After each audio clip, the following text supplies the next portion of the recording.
Bismillahirrahmanirrahim. Alhamdulillah rabbil alamin. Allahumma salli wa sallim ala sayyidina Muhammad wa ala alihi wa sallim. Allahumma aftah alaina wa ala dhurriyyatina futuh ala rifin.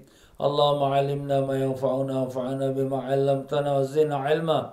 Allahumma ya mu'allim Ibrahim 'allimna, ya mufahhim Sulaiman fahimna. Subhanaka la 'ilma lana illa ma 'allamtana innaka antal 'alimul hakim. ولا حول ولا قوة إلا بالله العلي العظيم. وصلى الله على سيدنا محمد وعلى آله وصحبه وسلم والحمد لله رب العالمين. رب اشرح لي صدري ويسر لي أمري واحلل عقدة من لساني يفقهوا قولي. السلام عليك يا رسول الله. السلام عليك يا نبي الله. السلام عليك يا حبيب الله. Madad, madad, madad ya Rasulullah. Assalamualaikum Sidi Syekh Abdul Qadir Jilani. Assalamualaikum Sultanul Awliya. Assalamualaikum Sultanul Arifin. Madad, madad, madad ya Sidi Syekh Abdul Qadir. Muslimin dan muslimat rahimakumullah. Alhamdulillah, syukur kita kepada Allah Ta'ala yang telah pertemukan kita pada malam ini dalam pengajian kita di Masjid An-Nur, Marsiling, Singapura. Para jemaah sekalian semua, apa khabar? Alhamdulillah, mudah-mudahan semua yang dipanjangkan umur, dalam sihat walafiat, ditanamkan iman dan taqwa, dibukakan pintu ma'rifat, dimatikan semua dalam iman, dalam Islam, dalam husnul khatimah, dan ditemukan semua kita dengan Rasulullah sallallahu alaihi wasallam. Allahumma amin ya rabbal alamin.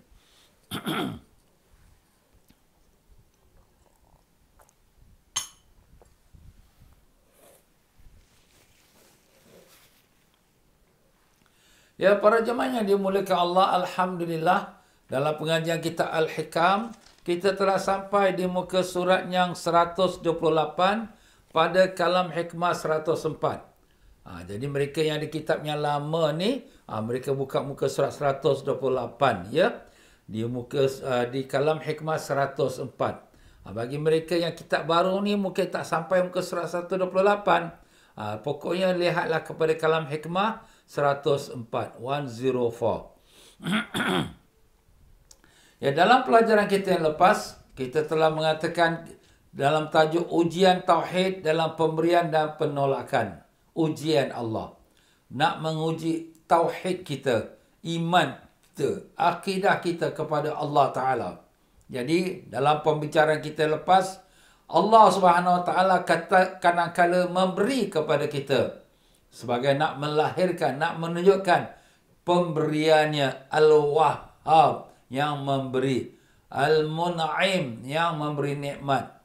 Dan kadang-kadang Allah Subhanahu Wa Ta'ala menegah daripada pemberian, nak menunjukkan sifat Al-Mani' yang menegah dan sifat Al-Jabbar yang perkasa, buat apa yang dia nak.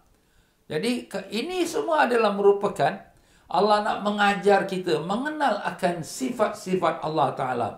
Jadi kita belajar dalam kitab, itu dalam tulisan, belum lagi kita dalam jiwa kita. Tapi bila terkena kesusahan, terkena kita kenikmatan, bagaimana reaksi diri kita terhadap Allah. Itulah baru betul-betul namanya tauhid. Bukan dalam kitab. Kitab tu kitab yang beriman. Kita ni nak beriman ni. Masya Allah, tabarakallah. Memang ujian itu akan pasti ada. Walanabluwannakum bisyai'im. Kami pasti menguji kamu dengan sesuatu. Minal khawfi wal ju'i wa naqsi minal amwali wal anfusi wa thamarat. Daripada kelaparan, daripada kekurangan, daripada kematian, dan beberapa perkara lagi. Semuanya Allah akan uji kita. Baiklah tuan-tuan dan puan-puan rahimakumullah, jadi sebagai orang beriman, kita terimalah apa ujian Allah tu, kita reda. Itulah sifat orang beriman, sebab dia beriman pada qada dan qadar, segala yang baik dan buruk datang daripada Allah Subhanahu Wa Taala. Maka pada malam ini kita menyambung dalam kata-kata kita itu di muka surat 128, kalam hikmah yang 104.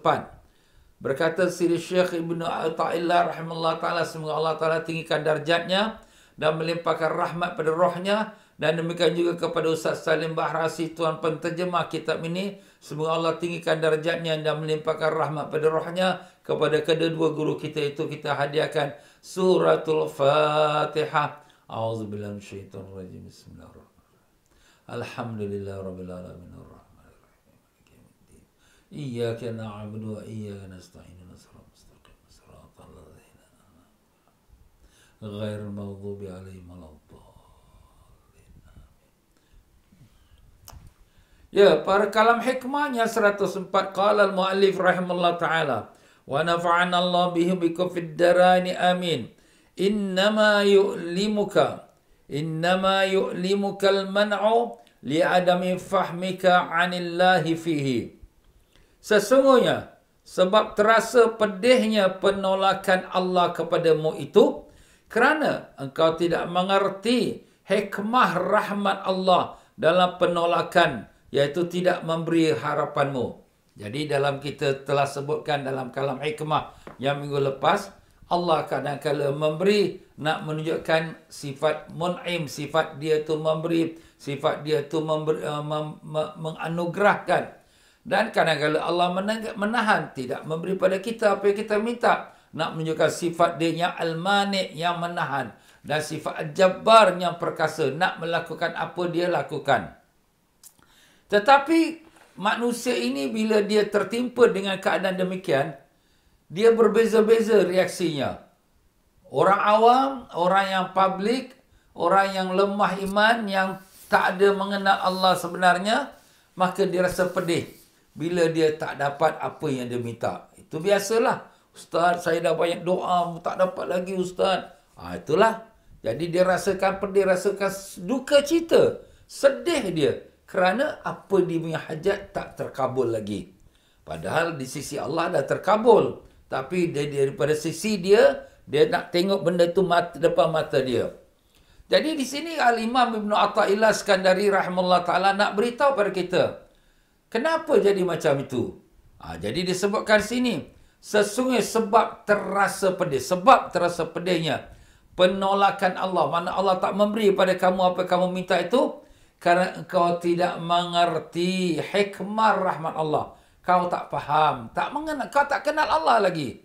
Jadi kita kata kita belajar ilmu tauhid, kita belajar ilmu akidah, wujud qidam baqa mukhalafatul hawadith qiyamu bi nafsi wahdanya. Wah, hafal semua.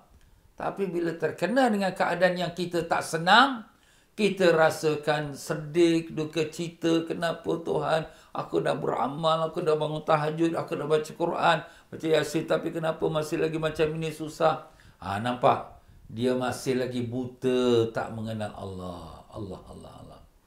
Jadi bukan maknanya dia dah semayang, dia dah puasa, wah dia dah kenal Allah. Belum. Maaflah, mengenal Allah tu, salat, puasa itu syariat. Memang betul, tak salah. Tapi mengenal Allah tu hakikat. Itulah dalam hati kita, batin kita. Selain pada kita belajar pelajaran tauhid, itu pelajaran teori.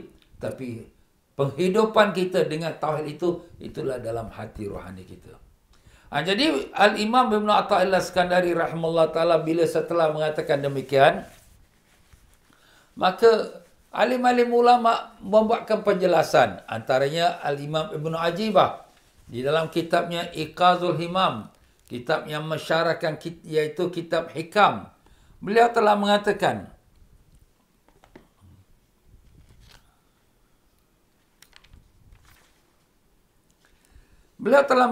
bahawa tidak akan dapat mengenal akan hikmah Allah dan keistimewaan apa yang tersirat daripada berlaku perkara yang tidak Allah memberi pada kita. Jawapannya kerana kita tidak dapat kesempurnaan makrifat. Jadi makrifat itu ialah kita mengenal kebesaran Allah, mengenal keindahan Allah. Kebesaran Allah tu Allah nak lakukan apa saja dia lakukan. Itu kehendak dia. Itulah kita kenal dia lah. Oh, aku tak dapat ni kerana itu kehendak dia. Kau terimalah dah kehendak dia. Begitu pula kalau kita dapat, itu adalah daripada kemurahan Allah yang telah kita sebutkan pada pelajaran yang lepas. Dan dia tidak wa amma in kana la ya'rifu illa fil jamal, Kalau dia tak mengenal Allah melainkan dalam perkara yang baik, dia dapat apa yang dia minta. Saya minta dapat Ustaz, saya doa dah lama dah dapat dah. Maka ini hanya makrifat orang-orang awam. Orang awam makrifatnya hanya mengenal kebaikan. Kalau berlaku sesuatu yang tak sesuai dengan kehendak hati dia, dia tak puas hati. Itulah yang disebutkan dalam ayat Quran. فَإِنْ أُعْطُوا رَضُوا وَإِنْ لَمْ يُعْطُوا إِذَا هُمْ يَسْخُطُونَ. Kalau diberi, mereka reda. Alhamdulillah ya Allah, syukur ya Allah, terima kasih ya Allah. Reda mereka. Tapi kalau tak diberi, mereka menggerutu muka dia. Marah hati dia. Kenapa ni? Aku bukan jahat. Aku buat semua perintah Allah. Semayang, baca Yasin, baca semayang tahajud. Semua aku buat. Tapi tak dapat lagi. Nampak? Ini makrifat orang awam. Yang tak mengenal Allah, melainkan hanya mengenal dalam kebaikan sahaja.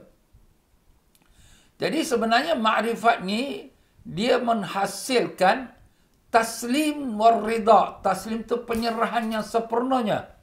Dan rida terhadap qada Allah. Baik atau buruk, semua datang pada Allah. Aku reda ya Allah. Raditu billahi rabban wa bil islami dinan. Aku reda Allah sebagai Tuhanku dan Islam sebagai agamaku. Kita reda. Itu tuan-tuan. Kita serah sebulat-bulatnya penuh pada Allah. Apa Allah nak lakukan, yang baik atau yang sebaliknya tak baik, kita reda. Sekarang ni kalau kita kata COVID-19, bagus ke tak bagus?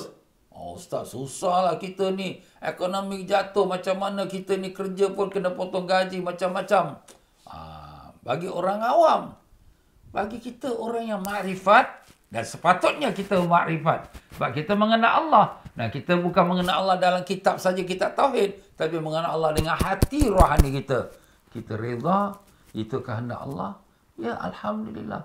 Ustaz, macam mana ni COVID-19? Ya, itu kehendak Allah. Kita reda saja. Ya, apa yang Allah lakukan tu semuanya adalah baik. Walaupun pada mata kita tidak baik. Ya, begitulah dia. Dan daripada kita makrifat ini mau membawa kepada mahabbah, kasih cinta pada Allah. Makrifat dengan mahabbah, dua perbezaan dengan ada persamaan. Ustaz, macam mana tu? Memanglah bila dah makrifat tu dia bawa pada mahabbah. Mahabbah tu apa? Kasih sayang pada Allah. Jadi apabila kita kasih sayang pada Allah ni, maknanya apa saja yang datang daripada Allah, kita terima dan kita reda. Kita tak ada rasa itu satu kesusahan pun. Ustaz, macam mana ni? Kalau kita ada kekasih kita dia buat perkara yang tak baik, ataupun kita kata terpijak kaki kita, terlanggar kita punya beg kita jatuh. Marah tak? Tak marahlah. Kita punya darling kita, sayang kita dengan dia. Nampak? Sebab mahabbah, kasih sayang. Kalaulah kita kasih sayang pada Allah, bila kita dah kenal Allah, kita sayang pada Allah. Mengapa tidak? Walladzina amanu asyaddu hubban lillah. Orang yang beriman tersangat kasih pada Allah. Sangat kasih. Jadi apa saja yang datang daripada Allah, ya Allah, terima kasih ya Allah, lakal Masya Allah. Inilah tuan-tuan dan puan-puan ya. Kita katakan makrifat yang menghasilkan mahabbah. Kalau makrifat sahaja tak menghasilkan mahabbah, itu belum sempurna makrifatnya demikian itu. Allah, Allah, Allah ya.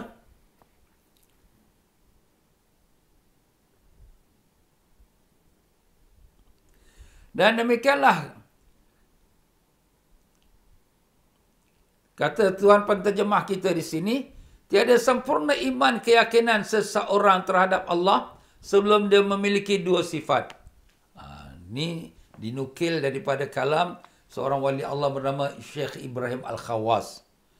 Jadi kalau sekira orang yang beriman, dia tak akan dapat hasil makrifat yang sebenarnya, melainkan kalau dia memiliki dua sifat ini. Apa dua sifat itu?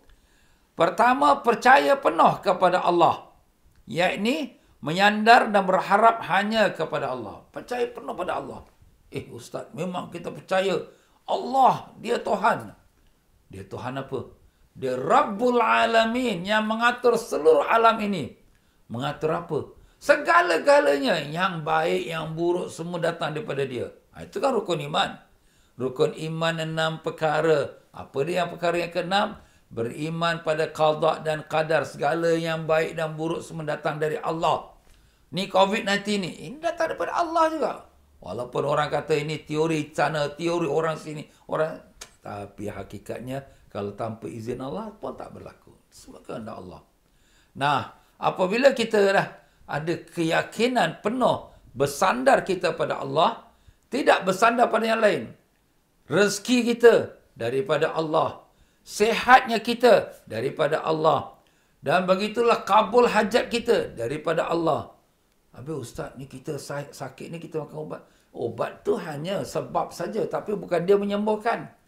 Buktinya, berapa ramai orang makan ubat, tapi tak sembuh-sembuh juga. Begitulah juga kita punya kerja. Bukan kerja yang bagi kita rezeki. Allah yang bagi kita rezeki. Buktinya, Allah dah hantar COVID-19, stop semua bisnes. Semua kerja. Mana rezeki kau? Terpotong rezeki kita. Bahkan kena buang pula. Itulah dia. Bukan pekerjaan kau yang bagi rezeki, tapi yang berikan rezeki ialah Allah. Itu dia tuan-tuan. Allah sekarang ni memberikan pelajaran pada kita secara cash. Apa tu cash? Instant. Itu jam juga. Kamu tak percaya lagi pada Allah? Masih lagi kamu ingat kamu yang berkuasa? Kamu ingat kamu yang boleh buat duit? Kamu yang ingat kamu boleh sembuhkan penyakit kamu? Pap! Allah hantar COVID-19. Semua handbrake tarik. Semua stop. Flight semua stop. Border semua close. Nampak? Allah punya kuasa, tuan-tuan. Sebab tu di sini, kita orang yang beriman, kita percaya penuh kepada Allah. Qul huwallahu ahad. Katakan, Allah yang Esa. He's the only one. Dia yang mentadbir segala. Dia yang memberi. Dia yang menahan. Dia yang menghidupkan. Dia yang mematikan. Dia yang bagi rezeki. Dia yang menahan rezeki. Semua dia. Allahus samad. Dan Allah tempat pergantungan segala. Semua bergantung pada Allah. Manusia tak percaya ada Allah. Tapi bila hantar COVID-19, semua menggelapah. Semua susah hati. Semua nak cari vaksin. Itulah Allah nak tunjukkan kepada kita. Bagi orang kita beriman, ini satu pelajaran untuk kita. Kita terima, ini Allah nak tunjukkan aku, nak sedarkan aku. Jadi, orang yang beriman tidak akan capai makrifatnya kepada Allah, melainkan dengan dua sifat ini. Pertama, percaya penuh pergantungan dia kepada Allah. Yakin sungguh. Yang keduanya, dan syukur terima kasih kepada Allah kerana dihindarkan daripadanya apa yang diujikan kepada yang lain-lain orang, iaitu yang berupa kekayaan dunia.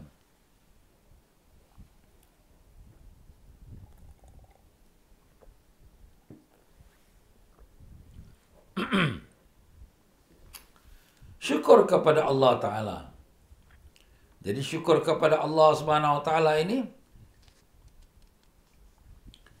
ya, kita kata terima kasih ya Allah kau bagi aku nikmat. Terima kasih ya Allah kau bagi aku rezeki. Itu memanglah syukur.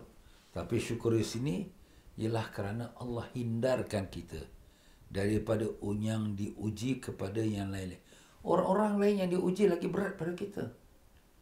Yang kita nampak yang tak ada rumah, yang duduk di perkemahan, yang kita nampak kebuluran, yang di mana ditimpa banjir, sampai rumah pun hanyut, ya, yang terhempap dengan bangunan kerana gempa bumi. Banyak lagi kita katakan ujian Allah kepada orang lain. Dan juga orang-orang kaya pun diuji oleh Allah. Jangan kita ingat kekayaan itu semata-mata nikmat. Kadang kekayaan itu juga adalah ujian. وَلَنَبْلُوَنَّكُمْ بِالشَّرِّ وَالْخَيْرِ فِتْنَةً. Kami akan menguji kamu dengan kejahatan dan dengan kesenangan sebagai satu ujian kepada kamu. Nampak? Allah uji kita. Kadang dengan kesenangan tu manusia lupa pada Allah. Manusia tambah lagi derhaka pada Allah. Makin lagi lalai daripada Allah. Itu ujian Allah pada dia. Jadi bagi kita orang beriman ni, bila kita bersyukur kepada Allah, bila masa kita bersyukur? Jadi dalam perkara ini, ada beberapa perbincangan antara alim-alim ulama sufi. Di antaranya mereka bertanya, bagaimana zuhud di sisi kamu? Ini saya ambil pada kitab Arab ni lah ya. Maka kata mereka, zuhud itu ialah bila kita dapat, kita syukur. Bila kita tak dapat, kita sabar. Nampak? Itu kita pun sama macam tu lah, Ustaz. Kita syukurlah dapat Allah bagi rezeki ni. Ustaz, kita sabarlah ya. Ni COVID-19 ni kita sabarlah. Kita kena buang kerja, potong gaji. Sabarlah, tak apalah. Nampak? Maka berkatalah orang-orang arif billah, orang-orang yang ma'rifat, kalau macam tu, itu zuhudnya anjing. Zuhud anjing? Kenapa zuhud anjing? Anjing dibagi makan, dia makan. Tak dibagi makan, dia duduk diam, sabar dia. Itu zuhud anjing. Allah Ustaz, macam mana ni? Habis dah macam mana yang kata zuhud ni? Maka ditanya pada sebagian orang yang lain lagi, bagaimana zuhud di sisi kamu? Maka dia menjawab, zuhud di sisi kami, apabila kami tak dapat, kami syukur. Apabila kami tak dapat, kami syukur. Dan apabila kami dapat, kami membagi-bagikan bersama. Maknanya bukan untuk aku saja. Ini pun rezeki Allah. Kongsi dengan orang lain lagi. Masya Allah. Bila tak dapat, syukur. Tak dapat, dia syukur. Kan pelik. Itulah dia tuan-tuan. Maka itulah yang sebenarnya orang yang zuhud, yang faham betul-betul apa itu zuhud dari sisi Allah. Kerana apabila dia tak dapat, itu nikmat. Tak dapat, itu nikmat. Zahirnya tak dapat. Rezeki tak dapat, kesihatannya tak dapat yang diminta. Tapi nikmat. Nikmat macam mana Ustaz? Itulah nikmat dari segi rohani. Nikmat dari segi batin. Kenapa? Kerana apabila di dalam susah, dia tidak akan dapat tempat nak bergantung, melainkan hanya pada Allah. Bergantung pada Allah. Dia susah, dia sakit. Dia hanya bergantung pada Allah. Allah, kau sajalah yang boleh selamatkan aku. Kalau dia sedap, dia senang, dia sihat, nak bergantung pada Allah, apa dah ada rezeki kat depan mata dah. Nampak? Dah sihat dah tak ada apa lagi nak minta pada Allah. Dah hilang dia punya pergantungan pada Allah. Jadi bila dia tak dapat tu, itulah dia membawa kepada hatinya pergantungan lebih dalam dan lebih tinggi dengan Allah SWT. Masya Allah. Ini orang ma'rifat ni berbeza dengan kita orang awam Allah. Tapi kita boleh pakai. Memang disuruh pakailah tu. Itu caranya. Sebab inilah cara untuk kita nak mendidik rohani kita, akidah kita, tauhid kita kepada Allah. Kenal pada Allah. Allah tak bagi kau tu supaya Allah nak jadikan kau tu sentiasa dekat dengan Allah. Kan? Cuba kalau kita dah dapat, dah tak mau tahajud, dah tak nangis-nangis doa lagi, dah tak ada, rugilah kita. Dan dengan kesusahan itu, dengan dia tak dapat itu, maka Allah gantikan dia dengan kurniaan, rahsia rohani.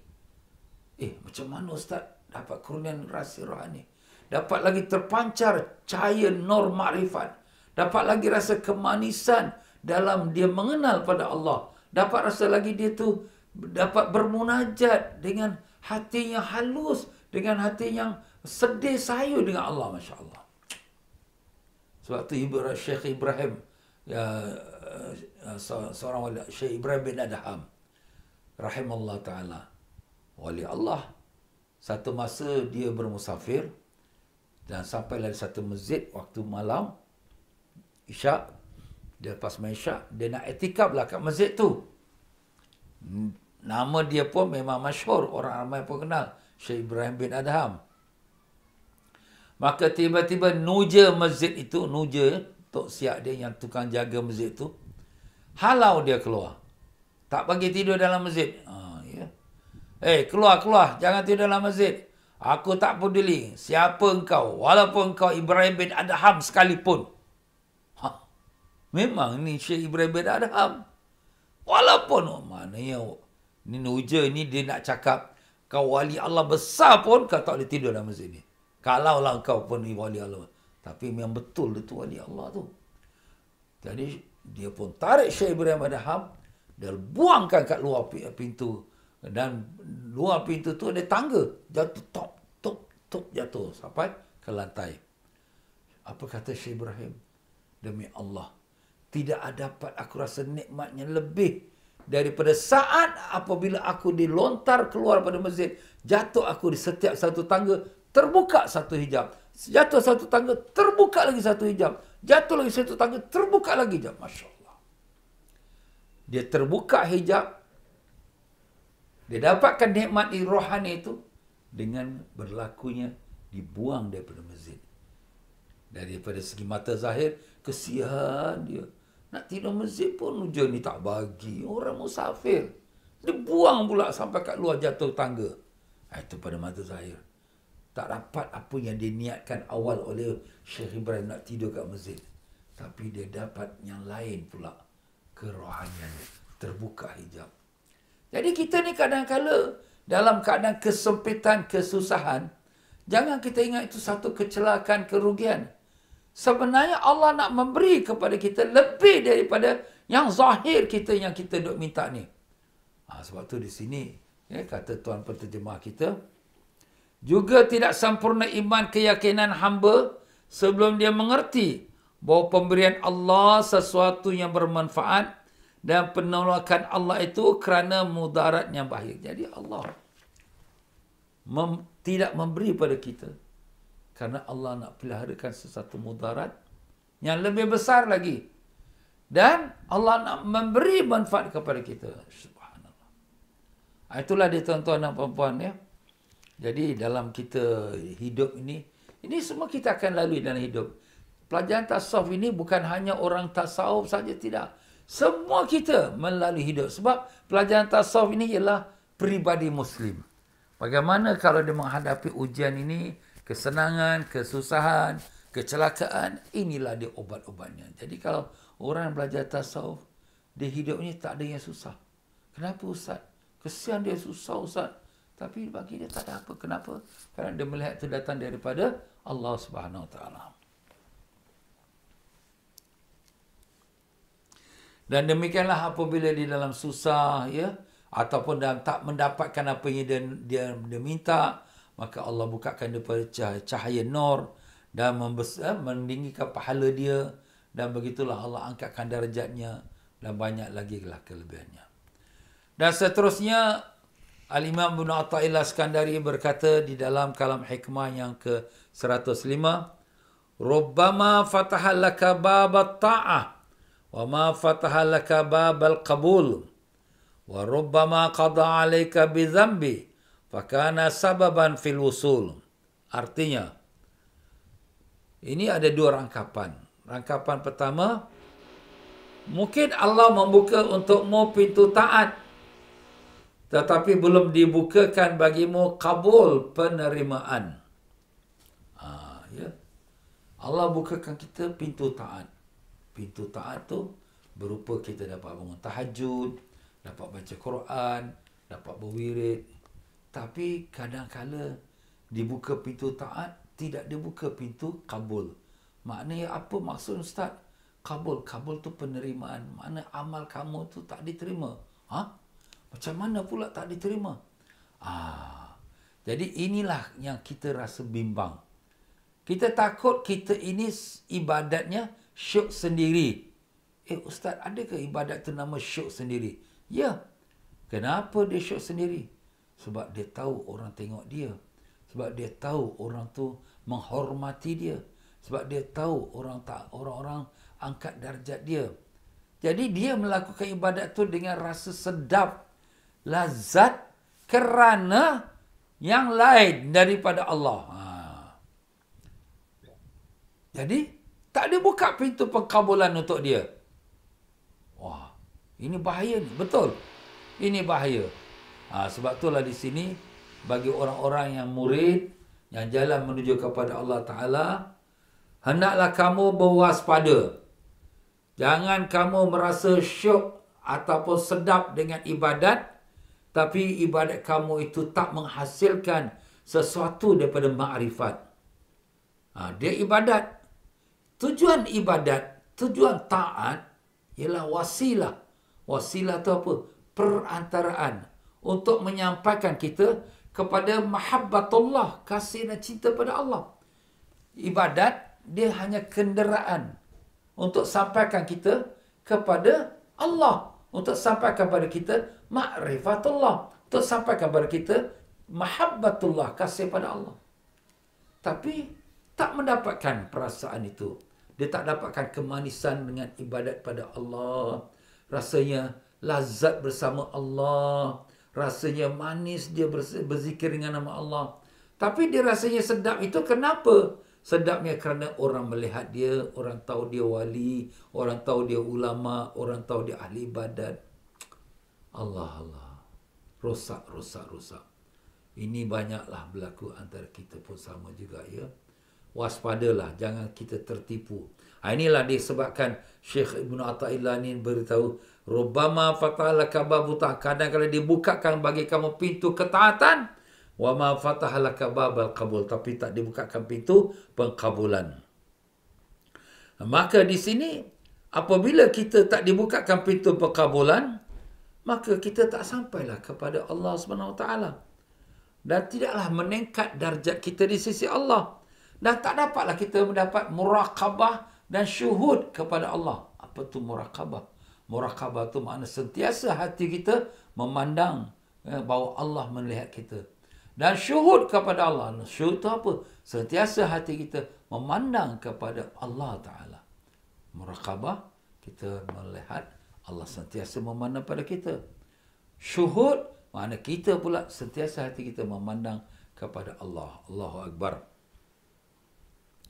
Jadi orang yang taat melakukan ibadat, dia hanya duduk di makam khidmat. Makam pekerja.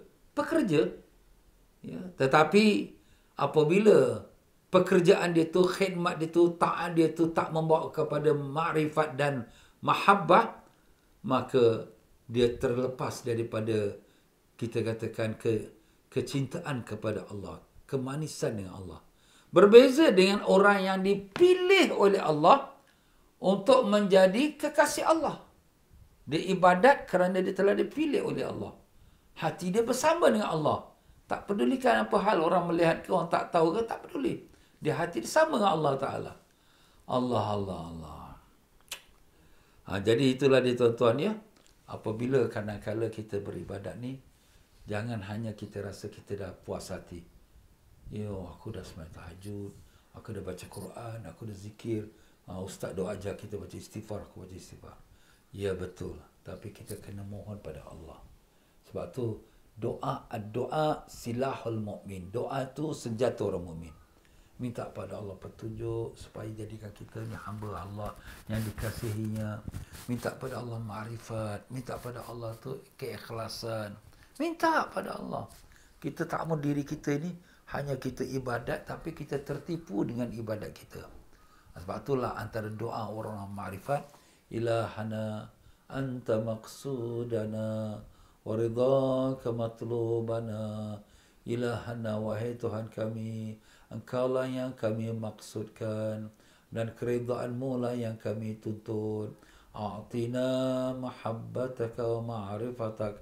Kurniakanlah pada kami akan kasih sayangmu dan ma'rifatmu. Amin ya rabbal alamin. Itulah dia. Kita minta pada Allah ma'rifat Allah dan kasih sayang Allah. Mahabbah ni kurnian Allah. Dia Allah beri siapa yang Allah nak. Kita pun tak mampu nak buat, tetapi kita bermohon. Kerana itu hak dia. Dia nak bagi, dia pilih, dia bagi. Dia tak pilih, tak dapatlah kita. Kita dah semayang itu kau semayang tu zahir saja. Maaflah, habis ustaz gini tak guna kita semayang. Kita pun tak tahu sebenarnya. Kita semayang, kita ibadat. Tapi dalam masa sama kita mohon pada Allah. Jangan rasa puas hati dengan ibadat kita. Na'udzubillah, tengok iblis. Ibadatnya bukan 1 tahun, bukan 1000 tahun, 70,000 tahun. Ibadat, solat. Nah, apabila disuruh sujud pada Nabi Adam, dia engkar pada Allah. Dia rasa apa? Ibadat dia dah banyak. Dia dah cukup taat pada Allah. Kenapa pula aku nak kena sujud pada Adam? Nah, nampak? Dah rasa sifat riak, ujub, megah, sombong. Semua dah timbul. Itulah dia ibadat. Kadang-kadang orangnya ibadat, Ustaz, kenapa orang ni ibadat? Tapi kasar dia, Ustaz. Kenapa dia gaduh dengan lelaki bini dia? Kenapa dia kasar? Kan dia tipu orang pula. Dia ambil duit orang. Macam mana ni dia ibadat? Jangan tertipu dengan ibadat orang. Jangan kita tuduh orang. Oh, dia ni tak betul. Bukan. Tapi dalam masa sama, jangan tertipu. Tapi pokoknya di sini jangan kita tengok pada orang lah. Tengok pada diri kita sendiri. Jangan aku jadi orang yang tertipu dengan ibadat aku. Jangan aku tertipu dengan diriku sendiri. Allah. Ya Allah, selamatkanlah kami daripada terpedaya dengan diri kami, ya Allah. Pimpinlah kami menjadi hamba yang kau ridai, yang kau kurniakan makrifat dan kasih sayangmu, ya Rahim, dengan berkat syafaat Nabi SAW. Amin, ya Rabbal Alamin. Maka, kalaulah sekiranya orang yang melakukan ibadat itu pun mungkin tertipu dengan dirinya, maka berkata Al-Imam Ibn Athaillah, Rubbama qada alaika bizam. Ini di dalam rangkapan yang kedua. Rubbama qada alaika bizam fakana sababan fil usul. Sebagaimana ada kalanya ditakdirkan engkau berbuat dosa, tetapi menjadi sebab sampaimu kepada Allah. Orang buat ibadat ini tak sampai. Tapi orang yang buat dosa ni sampai pada Allah. Pelik kan? Kena faham. Bukan makna kita disuruh buat dosa. Tapi tak mustahil. Orang yang dah buat dosa, dia dah tersilap, dia sudah rasa sangat menyesal, dia rasa sangat sedih dan dia bertaubat sungguh-sungguh. Dan dia bertambah lagi giat amal taat sampai dia menjadi dekat dengan Allah. Jadi dosa itu sebagai sebab untuk dia nak bangun untuk memperbaiki diri dia. Tak mustahil itu berlaku. Dan memang sudah berlaku. Pada satu masa, di zaman Nabi SAW, ada seorang pemuda bernama Abdurrahman bin Thawban. Dia ini pemuda Ansar. Selalu bersihkan masjid. Satu masa, lepas pulang pada masjid, di jalan, lalu tepi rumah orang. Kemudian, ternampak di celah-celah dinding orang tu ada orang kata berlubang-berlubang lah ya. Dia ternampak seorang perempuan yang sedang mandi. Dia pun tertengok perempuan tu dengan mandi dengan perasaan nafsu dia. Kemudian dia tersedar diri dia, mata aku sudah berdosa. Macam mana aku nak dekat dengan Nabi? Nabi akan tengok aku berdosa. Allah. Neraka ni untuk aku ni. Dia punya rasa takut. Dia larikan diri. Tinggalkan kota Madinah. Lari di pergunungan.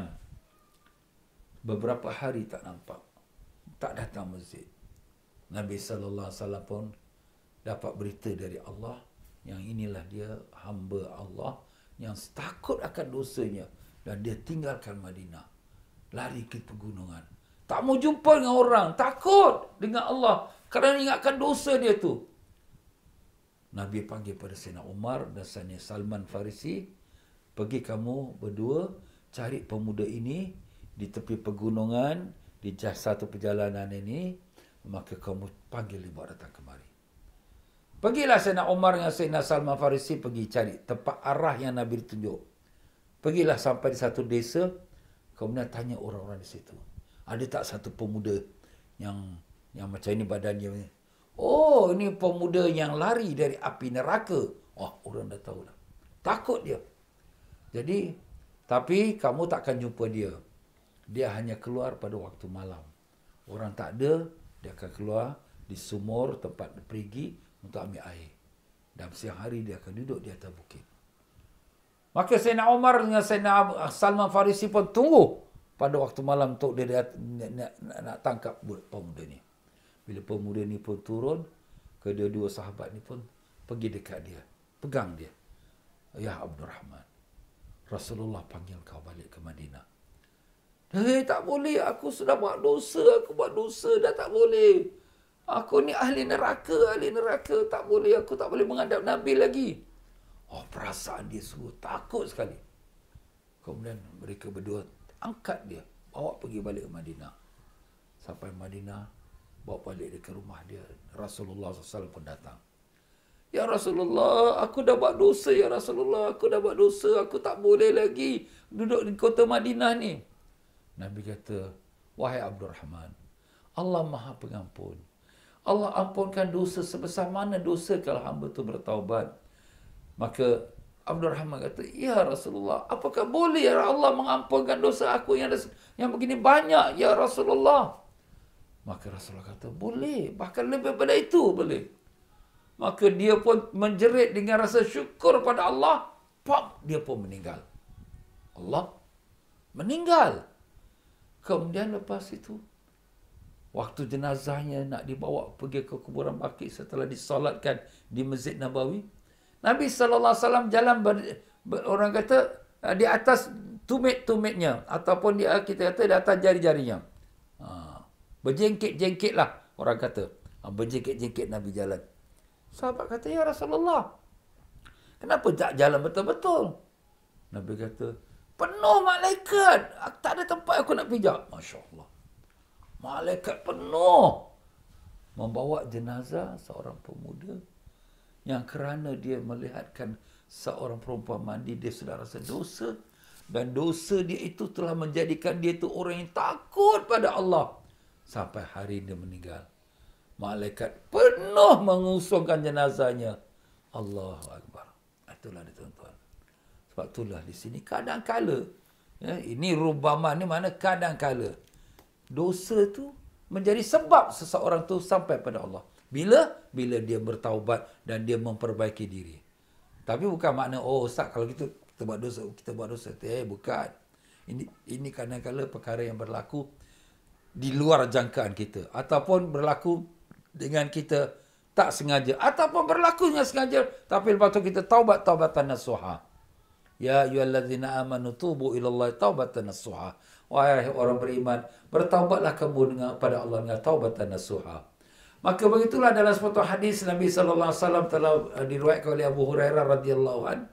Baginda telah bersabda, demi Allah yang jiwaku ada di tangannya, andaikan kamu tidak berbuat dosa, nescaya Allah menyingkirkan, mematikan kamu dan diganti dengan orang-orang yang berbuat dosa lalu meminta ampun kepada Allah lalu diampuni oleh Allah. Allah Maha Pengampun. Allah suka orang minta ampun. Kalau kita dah tak ada buat dosa, jadi nak minta ampun apa? Jadi Allah tak mau macam tu. Allah nak kita minta ampun. Jadi kalau sekiranya kamu semua baik, tak ada buat dosa, Allah matikan kamu, hapuskan kamu.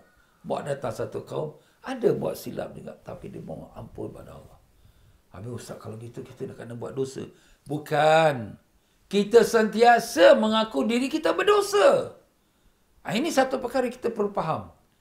Bukan makna kita kena buat dosa, tapi kita mengaku kita Ustaz, saya tak ada buat dosa apa, tak ada minum arak, tak ada berjudi. Dosa ini bukan dosa zahir semata-mata. Dosa batin. Ini lagi besar lagi.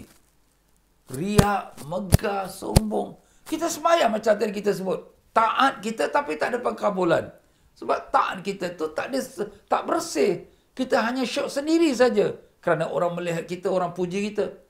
Jadi ini dosa ini lagi besar lagi daripada dosa yang zahir. Sebab itulah kita selalu minta ampun pada Allah. Ini bulan Rejab, bulan istighfar. Rejab, bulan istighfar. Sya'ban, bulan selawat pada Nabi SAW. Ramadan, bulannya Al-Quran. Banyak baca Quran.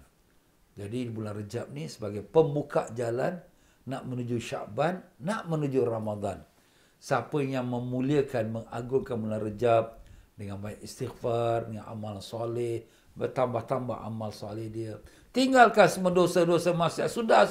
Jangan nak buang masa lagi dengan TV, dengan program-program tak ada faedah, filem-filem tak ada faedah. Sudah.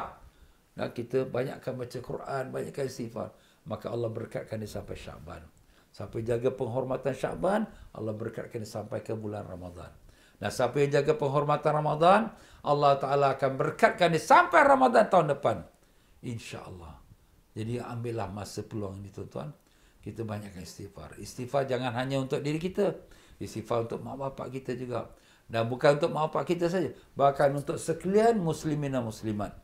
Dalam sepotong hadis Nabi SAW, Nabi bersabda, yang arti maksudnya, siapa yang istighfar, mohon ampun untuk sekalian muslim-muslimat, dituliskan bagi dia pahala setiap seorang muslimin dan muslimat daripada hamba Allah. Masya Allah. Berapa banyak muslim-muslimat? Bilion, tak terkira. Yang hidup dan yang mati, yang sudah lepas-lepas pun. Semua mereka tu kita doakan untuk istighfar pada mereka, kita dituliskan pahala. Oh, ni ada 10 bilion umat Islam. Okey, 10 bilion pahala. Masya Allah. Ini hadis, tuan-tuan. Jadi kita baca, Astaghfirullahalazim. Li wali walidayya walil mu'minina wal mu'minat wal muslimina wal muslimat al-ahya'i minhum wal amwat. Astaghfirullahalazim. Li wali walidayya walil mu'minina wal mu'minat wal muslimina wal muslimat al-ahya'i minhum wal amwat. Astaghfirullahalazim. Li wali walidayya walil mu'minina wal mu'minat wal muslimina wal muslimat al-ahya'i minhum wal amwat. Itu kita doa baca istighfar untuk sekalian muslim-muslimat, untuk diri kita, li, untuk aku, wali walidayya, dan untuk dua ibu ayahku, walil mu'minina wal mu'minat, termasuk semua umat yang beriman daripada zaman dulu sekali. Alhamdulillah. Baiklah tuan-tuan dan puan-puan, sampai situ saja untuk kita pada malam ini. InsyaAllah mudah-mudahan dapat kita manfaatnya, dan insyaAllah tuan-tuan dan puan-puan, pengajian kita malam ini merupakan daripada aktiviti dakwah Masjid An-Nur Marsiling. Tuan-tuan dan puan-puan, kita pun faham ya, kadang masjid kita pun banyak kesusahan di saat COVID ini. Marilah sama-sama kita membantu masjid kita dengan kita berderma kepada akaun masjid yang ada tertera di hadapan kita ni tuan-tuan ya. Dan dengan itu mudah-mudahan menjadi amal kita di sisi Allah insya-Allah. Sekian saja daripada saya, mohon maaf dalam penyampaian saya mungkin tersilap kata, terkasar bahasa. Mana yang baik itu daripada Allah, yang salah silap pada kelemahan saya, kebodohan saya dan kebebalan saya. Dan marilah sama-sama kita baca istighfar.